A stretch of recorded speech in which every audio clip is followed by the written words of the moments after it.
Asia cup 2025 का cricket उत्सव कैसे विवादों से घिर गया। एशिया का सबसे बड़ा महोत्सव इस भारतीय उपमहाद्वीप में जो कभी जोश, जुनून और जज्बात के लिए जाना जाता था, वो कैसे अहंकार, मनमानी और राजनीतिक अखाड़े का केंद्र बन गया। वो कौन है जिसने भारत के जश्न पर पानी फेरने की कोशिश की। वो कौन है जिसने भारत के विजय अभियान को रोकने की नापाक कोशिश की। एशिया कप का वो विलेन कौन है जिसने क्रिकेट के इस महापर्व को विवादों के साए में घसीटा। नमस्कार, मेरा नाम है ए श्रीधर राव।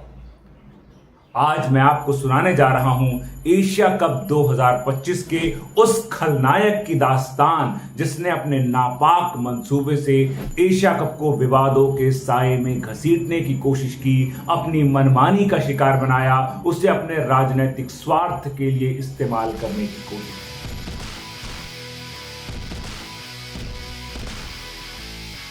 जब एशिया कप शुरू हुआ तो उसके पहले ही ये पूरा आयोजन असमंजस में था, क्योंकि पहलगाम में पाकिस्तान समर्थित आतंकवादियों ने भारतीय पर्यटकों पर बहुत ही कायराना हमला किया था। देश गुस्से से उबल रहा था। ऑपरेशन सिंदूर को अंजाम दिया गया। उसके बाद भी पाकिस्तानी अपनी हरकतों से बाज नहीं आ रहे थे। देश का एक बहुत बड़ा तबका ये चाहता था कि पाकिस्तान के साथ अब सारे रिश्ते खत्म हो जाने चाहिए।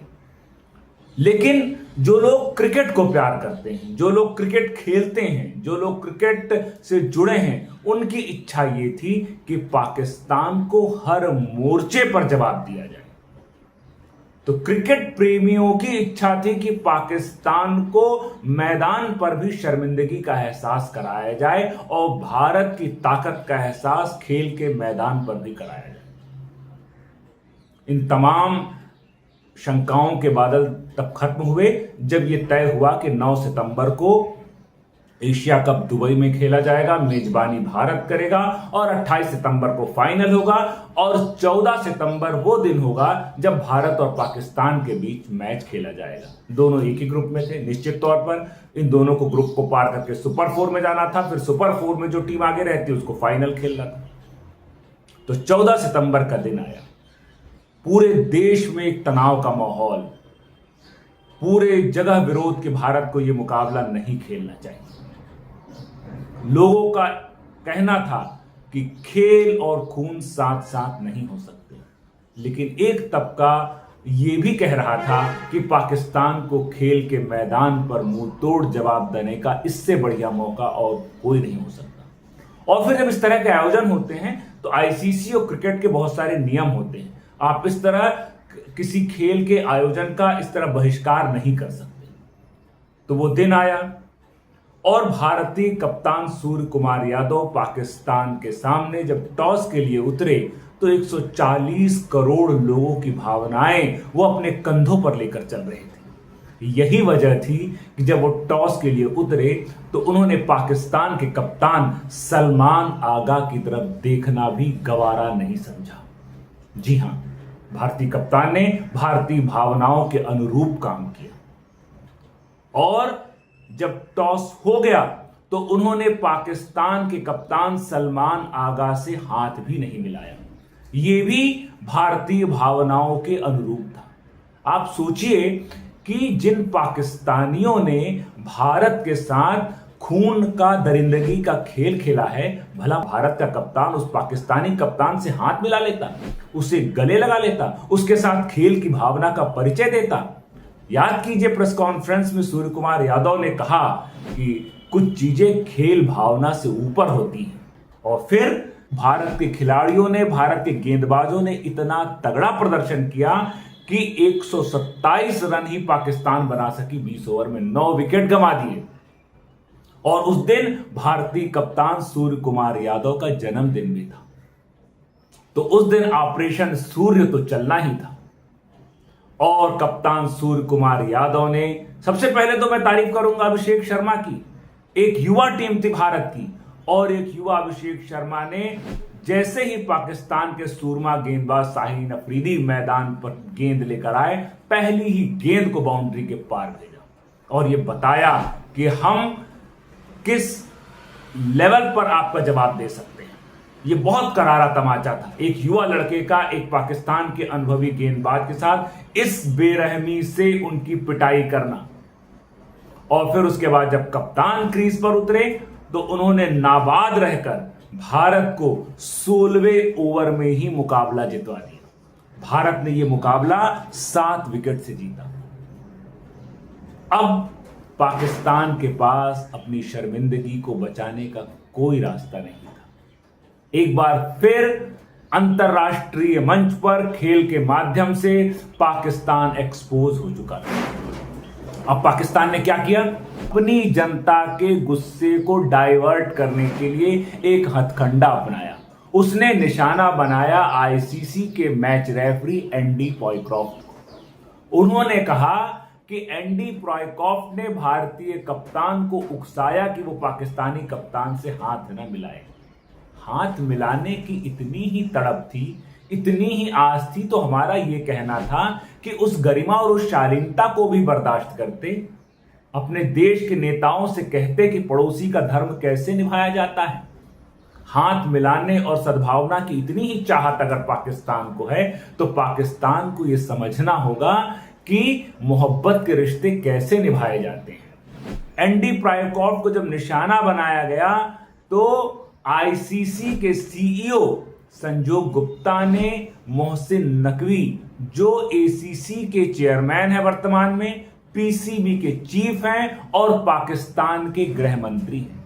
निश्चित तौर पर वो पाकिस्तान के गृह मंत्री होने की वजह से उन पर राजनीतिक लाभ लेने की सोच हावी रही ही होगी, लेकिन संजोग गुप्ता ने इस कदर फटकारा कि उसके बाद भी मोहसिन नकवी बाज नहीं आए।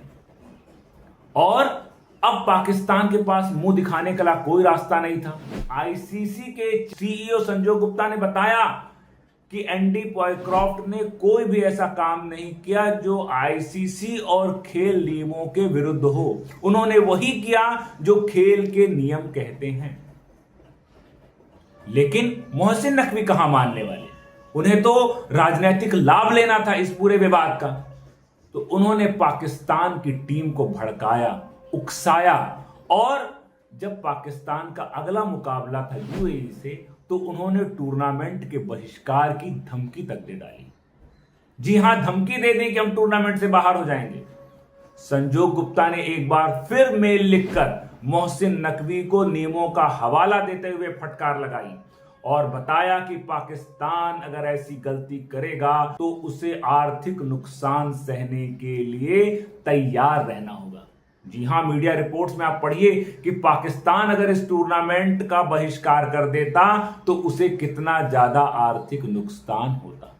एक बर्बाद मुल्क वैसे ही कटोरा लेकर दुनिया के सामने खड़ा है और उस पर उसके क्रिकेट बोर्ड को आईसीसी की तरफ से जो राशि मिलनी थी, अगर वो भी बंद हो जाएगी तो उसके बोर्ड का क्या हाल होगा। नतीजा क्या हुआ? नतीजा यह हुआ कि पाकिस्तान 1 घंटे तक ही अपने बहिष्कार पर टिका रहा। 1 घंटे से ज्यादा उनकी मनमानी नहीं चली, न पाकिस्तान के खिलाड़ियों की, न पीसीबी और एसीसी के चेयरमैन मोहसिन नकवी की। और 1 घंटे के बाद लौट के बुद्धू घर को आए, मैदान में आकर खेलना पड़ा मैदान। अब क्या मुंह दिखाते पाकिस्तान को, क्या बताते अपने देश की जनता को? तो पाकिस्तान के क्रिकेट बोर्ड ने एक घिनौनी चाल चली। मोहसिन नकवी के एसीसी चेयरमैन होने का नाजायज फायदा उठाया, गलत इस्तेमाल किया और एक वीडियो जारी किया पाकिस्तान ने, जिसमें पाकिस्तान के खिलाड़ी, पाकिस्तान का प्रबंधन और एंडी पॉयक्रॉफ्ट बैठे हुए। ऑडियो नहीं है उसमें, लेकिन पाकिस्तान ने उसे ट्वीट करके बताया कि एंडी पॉयक्रॉफ्ट ने हमसे माफी मांगी और इसीलिए हम मैदान में खेलने के लिए उतरे। लेकिन एक बार फिर आईसीसी की तरफ से मेल आया। संजय गुप्ता ने स्पष्ट कर दिया कि एंडी पॉयक्रॉफ्ट ने कोई माफी नहीं मांगी, किसी भी तरह की माफी आईसीसी की तरफ से नहीं मांगी गई है। फिर एक बार पाकिस्तान एक्सपोज हो गया। अब एशिया कप पूरी तरह विवादों की चपेट में आ गया था और मोहसिन नकवी की मनमानी का शिकार हो गया था यह टूर्नामेंट। और 21 सितंबर आ गया जब सुपर 4 मुकाबले में एक बार फिर भारत पाकिस्तान आमने सामने थे। एक बार फिर वही हुआ। अब तो भारतीयों का गुस्सा और उबाल पर था और पाकिस्तान फिर अपनी शर्मिंदगी को छुपाने की कोशिश कर रहे थे। खेल के मैदान पे तो वो कुछ कर नहीं सकते थे, तो कुछ ना कुछ उनको हथकंडा अपनाना था। सूर्य कुमार यादव ने एक बार फिर 140 करोड़ भारतीयों की भावनाओं का सम्मान किया। उन्होंने पाकिस्तान के कप्तान सलमान आगा की तरफ देखा भी नहीं और न टॉस के दौरान उनसे हैंडशेक। उस गुस्से में पाकिस्तान के खिलाड़ियों ने क्या किया? जी हां, मोहसिन नकवी के उकसावे में आकर साहिबजादा फरहान ने अर्धशतक बनाने के बाद AK-47 की फायरिंग वाला गेस्चर सेलिब्रेशन के तौर पर दिखाया। ये भड़कावे की ये कौन सी खेल भावना है? पाकिस्तान किस खेल भावना की दुहाई दे रहा है? यही नहीं, फील्डिंग के दौरान हारिस रऊफ ने एयरक्राफ्ट गिराने का जेस्चर दिया। ये कौन सी खेल भावना है? इस पर पाकिस्तान अपने, यही नहीं, पाकिस्तान के दिग्गज क्रिकेटरों ने इसे गलत बताया, कहा इसकी कोई जरूरत नहीं थी। लेकिन चूंकि मोहसिन नकवी वहां से बैठकर अपने खिलाड़ियों को खेल नहीं सिखा रहे थे, हथकंडे सिखा रहे थे। और हथकंडे क्या? अभिषेक शर्मा जब बल्लेबाजी कर रहे थे तो ये हारिस रऊफ, शाहीन अफरीदी उन पर स्लेजिंग करने पर उतर गए, क्योंकि गेंद से तो वो रोक नहीं पा रहे थे, तो वो इस तरह के हथकंडे पर उतर आए। और मैच के बाद जब भारत जीता इस मुकाबले को शानदार तरीके से, तो अभिषेक शर्मा ने बताया कि पाकिस्तान के खिलाड़ियों ने कितनी घिनौनी हरकत की, लेकिन उन्होंने कहा मैं तो अपने बल्ले से जवाब देना चाहता था। एक बार फिर पाकिस्तान को भारतीय क्रिकेट टीम ने, सूर्य कुमार यादव की सेना ने और अभिषेक शर्मा नौजवान लड़के ने धूल चटाकर दिखाया। अब आ गया फाइनल डे। ऐसा संयोग देखिए कि एक संडे हमने हराया, दूसरे संडे फिर पाकिस्तान को करारा जवाब दिया और सितंबर का तीसरा संडे भारत पाकिस्तान फाइनल में। 41 साल के एशिया कप के इतिहास में ऐसा पहली बार हुआ जब भारत और पाकिस्तान आमने सामने थे। यहां तो कम से कम फाइनल को शानदार तरीके से सेलिब्रेट किया जाएगा। एसीसी चीफ मोहसिन नकवी की जिम्मेदारी थी कि इस आयोजन को बहुत यादगार लम्हों के साथ विदा करते, लेकिन उन्होंने क्या किया? टूर्नामेंट शुरू होने के सुबह सुबह तड़के पाकिस्तान के खिलाड़ियों को पाकिस्तान के एयरफोर्स की ड्रेस पहनाकर फोटो डाली ट्विटर पर और लिखा फाइनल डे रेडी टू शोर। अब सोचिए, आप अपने खिलाड़ियों को किस तरह, कैसी उड़ान भरने की समझाइश दे रहे हैं, क्या हथकंडा अपना रहे हैं। तो खेल भावना तो फाइनल डे के शुरू होने से पहले ही मोहसिन नकवी ने बहुत जबरदस्त तरीके से भारतीय भावनाओं के विरोध में जाकर काम किया। ये आदमी एशिया कप का लगातार खलनायक, अपने विलेन, अपने चरित्र को उजागर करता जा रहा है, लेकिन भारतीय टीम एक बार फिर फाइनल पर खेल के इरादे से उतरी। सूर्य कुमार यादव ने टॉस के दौरान फिर ना तो पाकिस्तान के कप्तान सलमान आगा से हाथ मिलाया, सीधे टॉस किया, खेलने के लिए उतर गए। और पाकिस्तान की क्या हालत थी आपको सबको पता है। फाइनल डे के दिन पाकिस्तान की टीम 165 रन ही बना सकी 20 ओवर में 7 विकेट खोकर। और उस दिन फिर एक बार पाकिस्तान के गेंदबाजों ने सोचा अभिषेक शर्मा को आउट करके कि आप शायद हमने मुकाबला जीत लिया, लेकिन वो दिन था तिलक वर्मा का। उस दिन ऑपरेशन तिलक चला और पाकिस्तान के गेंदबाज गेंदबाजी करते करते थक गए, हर पैतरा अपना कर थक गए, लेकिन तिलक वर्मा को क्रीज से डिगा नहीं सके। भारत ने खेल के दौरान पाकिस्तान के हर हथकंडे का करारा जवाब दिया और तिलक वर्मा के 69 रनों की नाबाद पारी की बदौलत भारत ने लगातार दूसरी बार एशिया कप जीता। सबसे ज्यादा बार भारत ने एशिया कप की ट्रॉफी अपने नाम करने के रिकॉर्ड को एक और आयाम दिया। 9वीं बार भारत ने ट्रॉफी जीती और पाकिस्तान तीसरी बार तीसरे रविवार को एक ही टूर्नामेंट में शर्मिंदगी का शिकार हुआ। ना तो खेल के मैदान पर उसकी चली और ना ही हथकंडों के मैदान पर उसकी चली। अब क्या किया मोहसिन नकवी ने? अब जो काम मोहसिन नकवी ने किया वो खेल के इतिहास में काले अध्याय के रूप में हमेशा हमेशा के लिए दर्ज हो गया। मोहसिन नकवी का नाम खेल के खलनायक के तौर पर लिखा गया। जी हां, क्या हुआ? भारत को ट्रॉफी देनी थी। भारत ने लगातार अजेय अभियान चलाया उस टूर्नामेंट में। सूर्य कुमार यादव ने पहले ही कह दिया था कि मोहसिन नकवी जैसे इंसान से, एक ऐसे देश के आदमी से जिसके हाथ खून से रंगे हैं, जिस देश का चरित्र खून से रंगा है, ऐसे आदमी से पवित्र एशिया कप को हम नहीं स्वीकार करेंगे। मोहसिन नकवी की जिम्मेदारी थी कि वो हट जाते और विजेता का सम्मान हर हाल में होना चाहिए था, लेकिन मोहसिन नकवी सेरेमनी मंच पर बेशर्मों की तरह खड़े रहे। 1 मिनट, 2 मिनट, 90 मिनट गुजर गए। 90 मिनट में दूसरा खेल हो जाता है, लेकिन मोहसिन नकवी हटे नहीं और सूर्य कुमार यादव भी अपने भारतीयों की भावनाओं के साथ डटे रहे कि इस आदमी के हाथ से हमें ट्रॉफी नहीं लेनी। घटिया से घटिया हरकत पर उतर आए। और यही नहीं, मोहसिन नकवी ने चोरी से ट्रॉफी अपनी गाड़ी में रखवा ली। और उससे पहले सलमान आगा की हरकत देखिए। जब रनर अप का चेक उनको सौंपा गया तो गुस्से में उन्होंने चेक को फेंक दिया। खिसियानी बिल्ली खंबा नोचे। मोहसिन नकवी को अपने खिलाड़ियों को खेल की भावना सिखानी चाहिए, खेल का चरित्र सिखाना चाहिए, खेल का हुनर सिखाना चाहिए, लेकिन वो तो अपने खिलाड़ियों को अपने देश की तरह घटिया चरित्र सिखा रहे हैं। यही वजह है कि पाकिस्तान का खेल, पाकिस्तान का क्रिकेट दिन ब दिन गर्त में चला गया। पाकिस्तान खेल और हुनर पर कम और अपनी घटिया सोच का शिकार हो गया।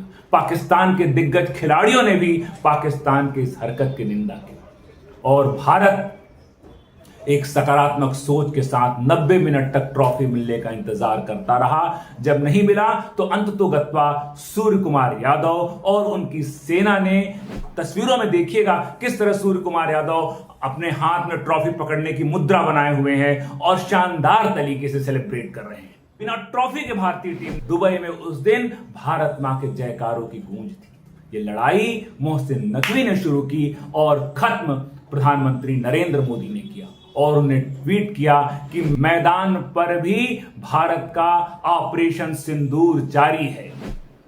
और उसके बाद भारत के कप्तान सूर्य कुमार यादव ने कहा कि हमारे प्रधानमंत्री तो फ्रंट से टीम को लीड कर रहे हैं, फ्रंट फुट पर आकर खेल रहे हैं।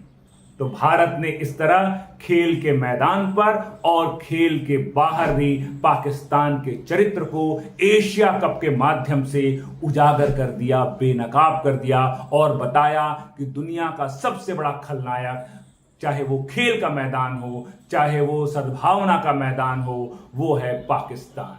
तो इसलिए एशिया कप अगर भारत नहीं खेलता तो पाकिस्तान का ये चरित्र कभी बेनकाब नहीं होता। तो एशिया कप 2025 पहली बार एशिया कप के इतिहास में ऐसा हुआ कि एशिया कप विवादों के साए में एक देश और एक व्यक्ति के अहंकार का शिकार हो गया और ये जहां जोश, जुनून और हुनर की बात होनी चाहिए वहां विवादों की बात हो रही, वहां राजनीति की बात हो रही। ये क्रिकेट के लिए बहुत शर्मिंदगी की बात है और दुनिया को नए सिरे से सोचना होगा कि पाकिस्तान जैसे देश के साथ कैसे रिश्ते रखे जाएं, कैसे पाकिस्तान जैसी घटिया सोच वाले यहां के आकाओं को और यहां के खिलाड़ियों के साथ क्या सलूक किया जाए। आज के वीडियो में धन्यवाद। आपको ये पूरी बातें, इस खेल के विलन की बातें से आप कितनी सहमत हैं, आप हमें अपनी राय लिखकर जरूर बताएं, मेल करें, कमेंट बॉक्स में जाएं और हमारे चैनल को जरूर सब्सक्राइब करें। हम इसी तरह की इनसाइड स्टोरीज आपको लगातार सुनाते रहेंगे। धन्यवाद।